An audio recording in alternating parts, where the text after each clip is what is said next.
আসসালামু আলাইকুম, কেমন আছেন সবাই? তো আমি আজকের ব্লগটি দুপুর থেকে শুরু করলাম। তো এক চুলায় ভেন্ডি ভাজি করে নিচ্ছি, আর এদিকে পাশের চুলায় জলপাইয়ের আচার তৈরি করে নিচ্ছি। তো ফোড়নে দিয়েছিলাম শুকনো মরিচ, পাঁচফোড়ন, জিরা, আর সাথে দিয়েছি রসুন। তো সব কিছু ভাজা ভাজা করে জলপাইটা দিয়ে নেড়েচেড়ে আচার তৈরি করে নিচ্ছি। তো জলপাইটা ফ্রিজে রাখা ছিল। তো যাই হোক, এখন স্বাদ মতো চিনি দিয়ে দিলাম। তো এখানে চিনির বদলে গুঁড়ো ইউজ করা যেতে পারে। তো যাই হোক, বাসায় চিনি ছিল, চিনিটা দিয়েই আচারটা তৈরি করে নিচ্ছি। তো আচারটা তৈরি করা শেষ। তো একটু ফাইনাল লুকটা দেখিয়ে দিচ্ছি। অনেকটা লোভনীয় কালার এসেছে।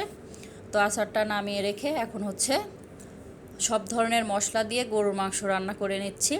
তো আজকের গরুর মাংসটা একটু আলু দিয়েই রান্না করব। তো আলু দিয়ে রান্না করলেও কিন্তু খেতে অনেক মজা হয়। তো এখন নেড়ে চেড়ে মশলার সাথে খুব ভালো করে ভাজা ভাজা করে কষিয়ে রান্নাটা সেরে নিতে হবে। তো আলুটা পরবর্তীতে দিয়ে দিব আর কি।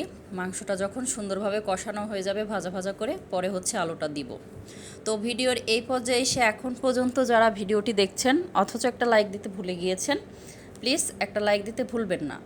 আর ভিডিওটি যদি বেশি বেশি ভালো লাগে কমেন্টের মাধ্যমেও জানাতে পারেন, চাইলে ভিডিওটি ফ্রেন্ড ও ফ্যামিলির মাঝে শেয়ারও করতে পারেন।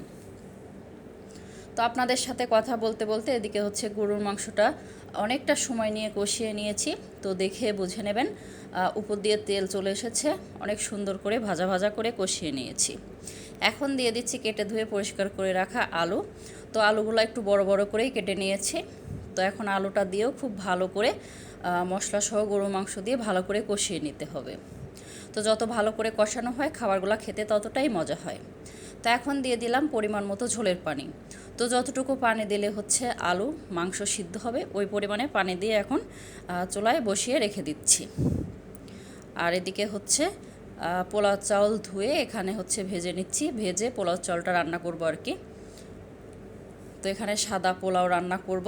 তো এখানে আদা, জিরা, বাটা মশলা দিয়েছিলাম, দিয়ে খুব সুন্দর করে ভেজে নিয়েছি। সাথে দিয়েছি মটরশুঁটি, আর দিয়েছি কিশমিশ। তো সব কিছু দিয়ে খুব ভালো করে রান্নাটা সেরে নিচ্ছি। আর এদিকে গরুর মাংসটা রান্না হয়ে গেছে। তো একটু দেখে বুঝে নেবেন, খুবই সুন্দর কালার এসেছে। তো যাই হোক, এদিকে পোলাও রান্নাও হয়ে গেছে। তো চুলার জালটা অফ করে নামিয়ে নিয়েছি।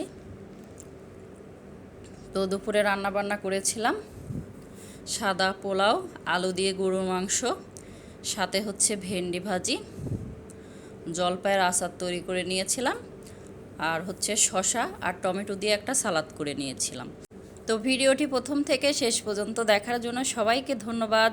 আপনাদের সবার সুস্বাস্থ্য ও দীর্ঘায়ু কামনা করে আজকের ব্লগটি এখানেই শেষ করছি। আল্লাহ হাফেজ, আসসালামু আলাইকুম।